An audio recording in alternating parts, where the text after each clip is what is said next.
नमस्कार, मैं डॉक्टर नीलम पापना साकेत हॉस्पिटल मानसरोवर से बात कर रही हूँ।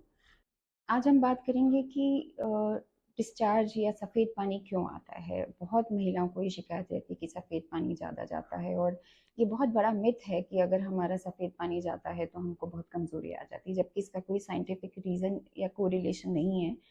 नॉर्मल डिस्चार्ज जो वेजाइना से होता है वो नॉर्मली हार्मोनल चेंजेस के साथ चेंज होता है। जैसे पीरियड साफ होने के बाद जो डिस्चार्ज होता है वो लंबा धागे जैसा चिकना गाढ़ा होता है, और जब ओव्यूलेशन हो जाता है पीरियड्स के पहले के दिनों में वो थोड़ा चिपचिपा गाढ़ा सा बन जाता है।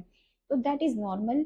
वो कभी कभी ज़्यादा होता है अगर आप पिल्स ले रहे हैं या आपको प्रेगनेंसी हुई थी या डिलीवरी हुई थी, तो उसमें क्या होता है कि बच्चेदानी के मुंह पे कुछ जख्म सा या इरोजन सा हो जाता है because of these hormonal changes, तो वहां से भी पानी जाता है। तो कभी कभी उसमें ज़्यादा क्वांटिटी में आता है, but that that discharge is normal.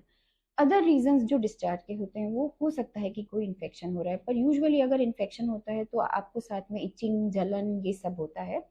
तो इन्फेक्शन अगर ऐसा लगता है कि अगर ये डिस्चार्ज एसोसिएटेड है कि बहुत ज़्यादा आ रहा है कि और आपको साथ में कुछ सिम्टम्स इचिंग या जलन के हो रहे हैं, तो आपको डॉक्टर को दिखाना चाहिए, क्योंकि ये फंगल इन्फेक्शन हो सकता है, बैक्टीरियल इन्फेक्शन हो सकता है, या और किसी तरह का हो सकता है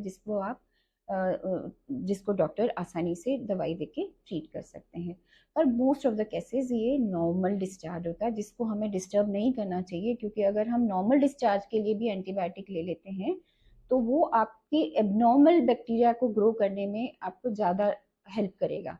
तो नॉर्मल बैक्टीरिया जो वेजाइना में होते हैं वो एंटीबायोटिक से डिस्ट्रॉय हो जाते हैं अगर आप नॉर्मल डिस्चार्ज के लिए भी एंटीबायोटिक ले लेते हैं तो, और फिर एबनॉर्मल बैक्टीरिया ग्रो करने लगते हैं।